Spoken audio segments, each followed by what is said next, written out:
All right, let's start by mixing half a cup of flour with cocoa, cornstarch, and a pinch of salt. I recommend using unsweetened natural cocoa. 3 tablespoons should do the trick. The cornstarch is there to improve the texture, making the cake lighter and less dense. And to bring out the flavor and balance the sweetness, just add a pinch of salt. Sifting ensures even distribution of the dry ingredients and helps prevent clumps. This chocolate roll is quick to make, just 10 minutes to bake, and another 15 to 20 minutes to mix everything. You can enjoy it as soon as it's done. Now, take a sheet of parchment paper and carefully fold the edges on the sides to create a little border.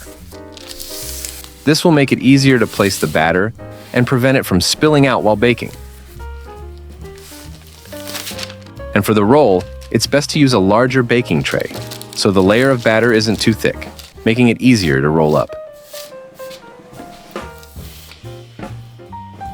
All right, with the prep work done, let's get started on the batter. Crack the eggs into a large bowl. They'll expand a lot when whipped, so make sure there's enough space. Then add sugar. It not only sweetens, but also helps stabilize the foam. I really recommend using a double boiler to whip the eggs.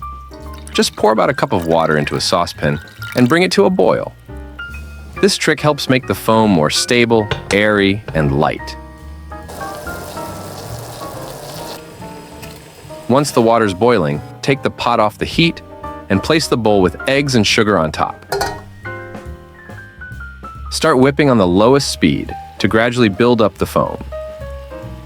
Just be sure the bowl with the eggs doesn't touch the hot water, or the eggs might overheat and curdle. As you whip, slowly increase the mixer speed every few minutes, going from low to high. It takes some time and effort, usually about 10 minutes. Keep whipping until the mixture becomes light, fluffy, and forms soft peaks. Once the eggs are ready, it's time to add the dry ingredients. Fold them in gradually, adding a little at a time. Use a spatula to gently stir from the bottom to the top, keeping the batter light and airy. Add the rest of the dry ingredients and keep mixing. Be careful not to mix too vigorously, as this can cause the batter to lose its lightness. Once everything is mixed, stop to preserve the volume. Now, pour in 2 tablespoons of boiling water. The hot water brings out the flavor and color of the cocoa powder, making the sponge more moist and tender.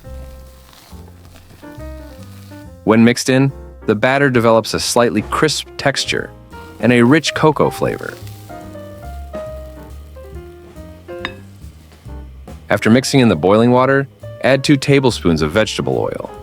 This helps make the sponge soft, moist, and tender. Feel free to add a couple of drops of vanilla extract for extra flavor.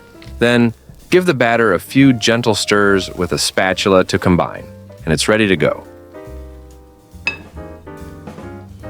Finally, slowly pour the batter into the center of the baking tray, letting it spread out evenly. Make sure it reaches the corners and edges. If you enjoyed this video, please like and subscribe. It really helps the channel grow. Once the batter is ready, bake for about 12 minutes. Baking time may vary depending on the batter thickness. Details are in the video description. Roll the cake up as soon as it comes out of the oven. I place a clean parchment sheet on top, cover it with a kitchen towel for support, and then flip the tray over. This helps keep the cake flat as you turn it. Next, carefully peel off the parchment it was baked on. Do this quickly but gently, so the cake stays warm and flexible for rolling. Now, just carefully roll up the sponge, popping a rolled up bit of parchment in the middle to keep it nice and even and stop the layers from squishing together. That's it. Let it cool down and you're good to go. While the roll's cooling, let's make the chocolate ganache. Don't worry about the fancy name. It's really simple to make with just 2 ingredients, and it tastes delicious.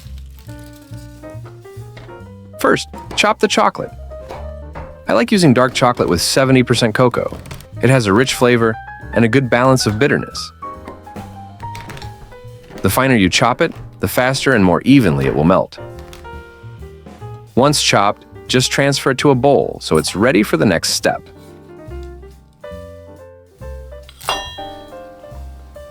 The second ingredient is heavy cream. I prefer 35% cream for the best texture. Heat it up until it's hot, but preferably over medium to medium-low heat. Stir it occasionally so it heats evenly, doesn't stick, and doesn't develop a film on top.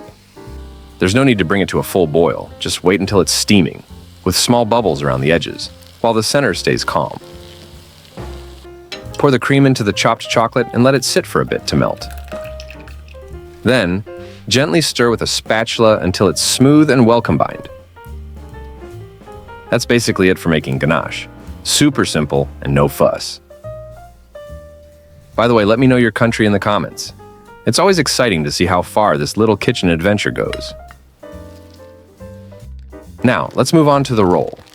It's cooled down and kept its shape nicely, just as we wanted.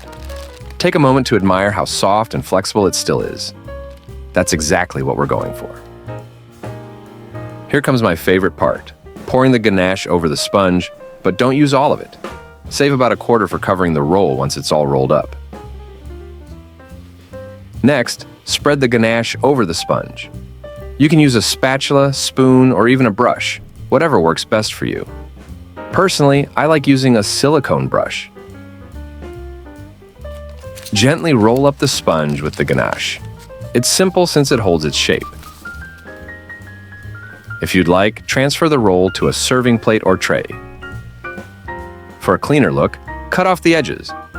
Though honestly, it's easier to do that before adding the ganache. Pour the rest of the ganache over the roll. It's best to do this in a few parts. Take your time to gently spread it however you like. You can use a spatula or a silicone brush to create the texture you want. I'll show you how each tool works to get the perfect finish. Since the ganache thickened a bit, I gently heated it using a double boiler to make it smooth and easy to spread over the roll. If you're not pausing to film like I was, your ganache probably won't have time to set. Some recipes suggest chilling the roll for a few hours before serving, but good luck convincing kids to wait. In our case, the roll was gone as soon as I finished making it. And that does it for this episode. Thank you for joining me. If you like this video, hit subscribe. See you next time.